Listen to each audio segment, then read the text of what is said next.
Sugatan ng isang jail officer matapos abangan ng isang grupo ng Bureau of Jail Management and Penology Fund sa kanyang sinasakyan sa bahagi ng Cavitex. Ayon sa Parañaque Police, ayon kay Parañaque Police Chief Colonel Melvin Montante, tinangkang sagipin ng mga armadong suspect ang isang Chinese inmate na sakay ng BJMP van mula sa court hearing sa Makati. Dahil dito nagkaroon ng enkwentro sa pagitan ng BJMP officers at mga suspect kung saan tinamaan sa balikat ang isang jail officer at agad isinugod sa ospital. Samantala, isa sa mga sasakyan ng suspect ang bumangga sa puno na malapit sa Parañaque Wetland Park dahilan upang maaresto ang 2 Chinese at 4 na mga Pilipino.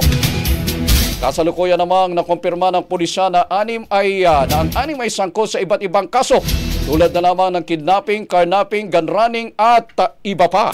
Ang bahaging ito ay hatid sa atin ng Standout ES4 Capsule. Simulang tuparin ang pangarap ng iyong anak. And stunting now,